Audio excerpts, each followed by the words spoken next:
Assalamualaikum warahmatullahi wabarakatuh.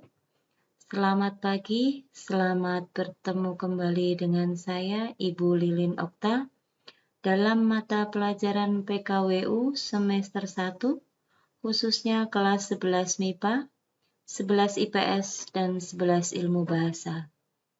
Kali ini, Ibu akan membahas tentang materi manfaat kerajinan dari bahan limbah berbentuk bangun datar. Mudah-mudahan kalian semua sehat dan bisa mengikuti materi kali ini. Sebelum kita masuk materi, kita berdoa terlebih dahulu sesuai dengan agama kita masing-masing. Berdoa dipersilahkan. Baik, pada pertemuan minggu lalu Ibu sudah memberikan beberapa penugasan dan juga ulangan harian. Yang belum tuntas ataupun yang belum ulangan harian akan Ibu berikan waktu remedi dan susulan. Baik, sekarang Ibu akan membahas materi manfaat kerajinan dari bahan limbah berbentuk bangun datar. Ada dua manfaat kerajinan dari bahan limbah berbentuk bangun datar. Yang pertama adalah kerajinan sebagai benda pakai. Artinya, produk kerajinan yang dibuat berdasarkan fungsinya.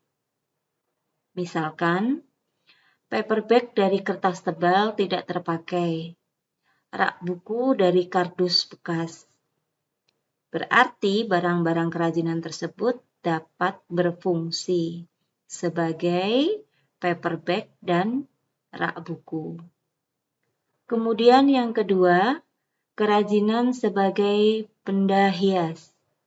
Artinya, produk kerajinan dibuat untuk dijadikan hiasan.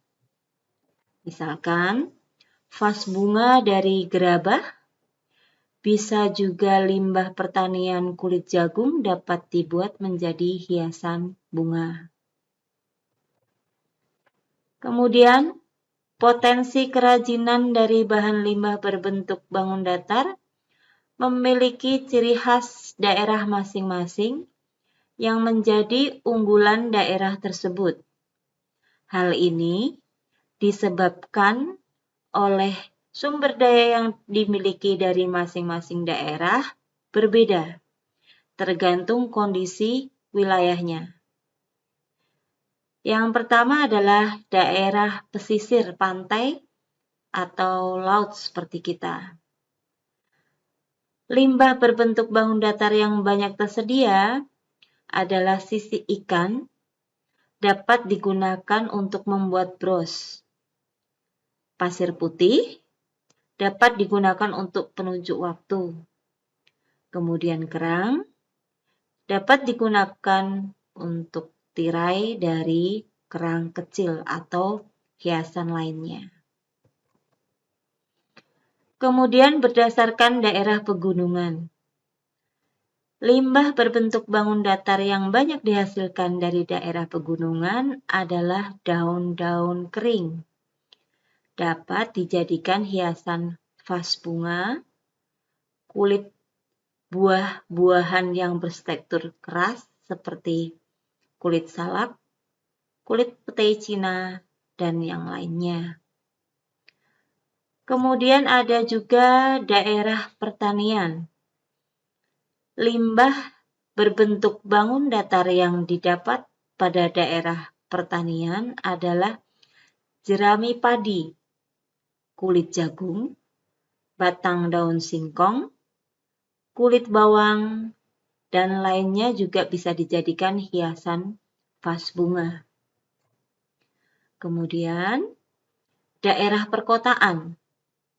Limbah berbentuk bangun datar yang dihasilkan di daerah perkotaan biasanya kertas, kardus, sebuk gergaji, serutan kayu, plastik, mika, kaca, dan lain sebagainya.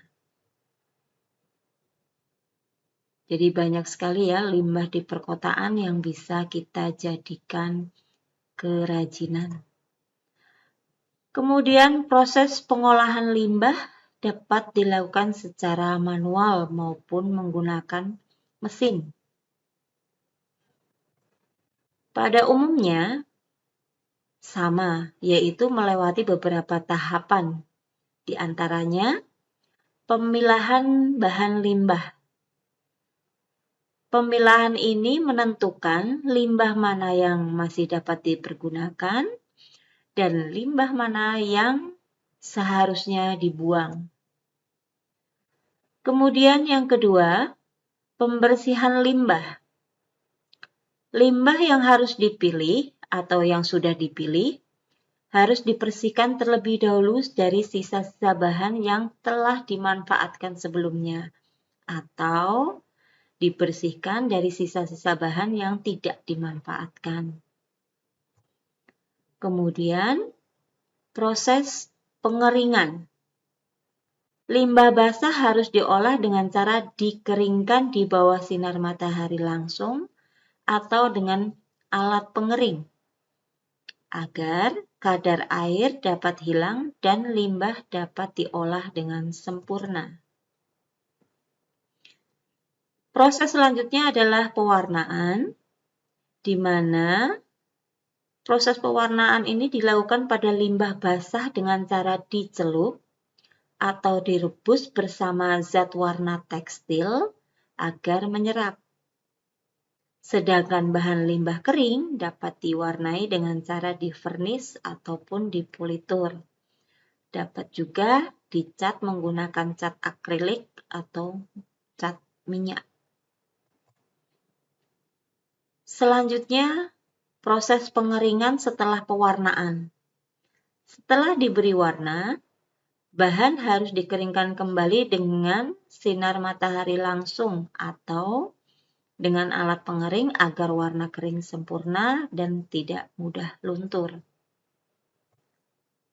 Yang terakhir adalah finishing. Bahan limbah yang sudah kering dapat di-finishing agar mudah diproses menjadi karya. Proses finishing dapat dilakukan dengan berbagai cara, di antaranya disetrika untuk limbah kulit agar tidak kusut. Dapat pula digerinda, diamplas supaya permukaannya lebih halus. Selanjutnya adalah perencanaan produksi kerajinan bahan limbah berbentuk bangun datar.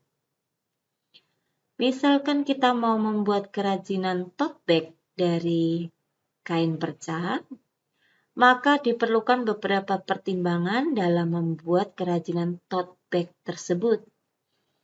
Mulai dari ukuran yang dipakai, besar ataukah kecil. Kemudian bentuknya kotak ataupun persegi panjang. Bahannya apakah kain perca yang tipis ataupun yang tebal. Motifnya bagaimana? Apakah hanya warna-warni atau bisa dibuat gambar lain? Kemudian, perhitungan biaya produksi, promosi, pemasaran, kemasan, dan ilmu lain yang dipertimbangkan. Nah, perencanaan produk kerajinan juga harus memperhatikan unsur estetika dan unsur ergonomis.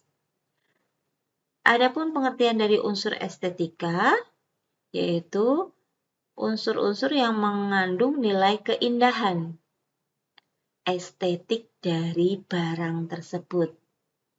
Biasanya saya atau kalian membeli kerajinan karena kelihatan bagus banget atau unik banget kerajinan ini, sehingga menimbulkan perasaan si pemakai senang, pede, begitu ya.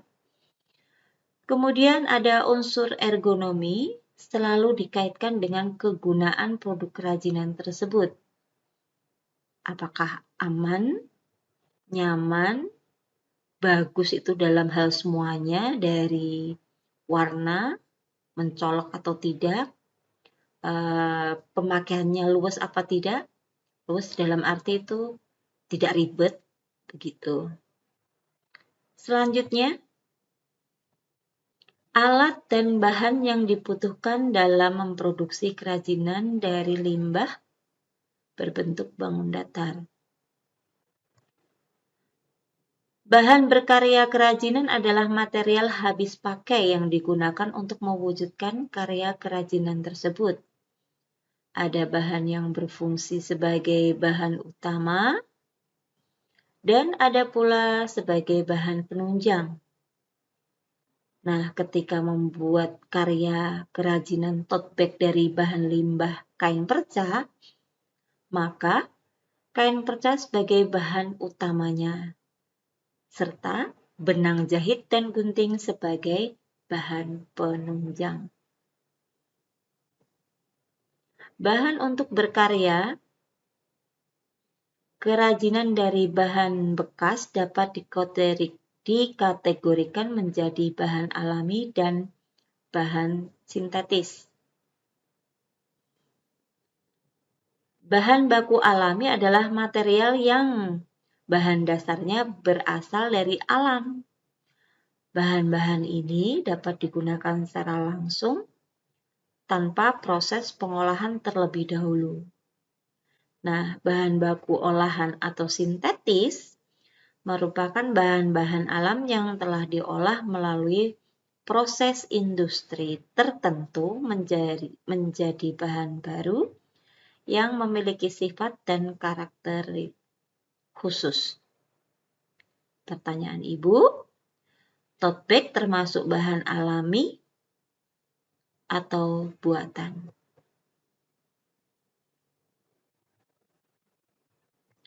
Selanjutnya, proses produksi kerajinan dari bahan limbah berbentuk bangun datar. Seorang pengrajin dalam memproses produksi kerajinan harus memperhatikan 3 hal, yaitu bentuk. Seorang pengrajin harus memiliki nilai seni yang tinggi, karena suatu kerajinan jika dibuat asal-asalan tentunya konsumen atau kita tidak akan tertarik pada produk tersebut. Unsur seni memadukan suatu warna, tekstur, garis, ruang sebagai satu kesatuan. Yang kedua, juga harus memperhatikan fungsi. Dalam pembuatan produk kerajinan, seorang pengrajin harus mampu menghubungkan bentuk dengan fungsi, sehingga karya yang dihasilkan dapat memenuhi fungsinya dan bentuknya tetap indah dan nyaman. Kemudian, seorang pengrajin harus memperhatikan bahan. Pengetahuan, pemahaman, dan penguasaan terhadap bahan harus dimiliki oleh seorang pengrajin dalam pemilihan bahan. Dengan adanya pemahaman terhadap bahan, maka ia mampu menemukan teknik pengolahannya. Dengan teknik yang tepat akan dihasilkan karya kerajinan secara optimal, karena setiap bahan selalu memiliki karakter yang berbeda. Misalnya, tanah liat berkarakter seperti lilin. Semen berkarakter seperti gips. Bahkan, kayu memiliki karakter sendiri-sendiri. Baik, materi manfaat kerajinan dari bahan limbah berbentuk bangun datar dari Ibu sudah selesai. Mudah-mudahan kalian paham. Seperti biasa, ada penugasan yang harus kalian kumpulkan di channel tugas semester 1. Langsung kalian reply di sana ya. Penugasannya adalah identifikasi dan jelaskan Bahan serta alat yang diperlukan pada salah satu produksi kerajinan dari bahan limbah berbentuk bangun datar yang ada di lingkungan kalian masing-masing. Kemudian, buatlah laporan hasil identifikasi tersebut. Untuk penugasan, dikumpulkan maksimal hari Rabu depan dan akan kita bahas di Microsoft Teams. Jika ada pertanyaan, silahkan tinggalkan komen kalian di YouTube Ibu dan akan segera kita bahas di pertemuan selanjutnya. Ibu akhiri, wassalamualaikum warahmatullahi wabarakatuh dan selamat pagi. Tetap jaga kesehatan ya dan taati protokol kesehatan.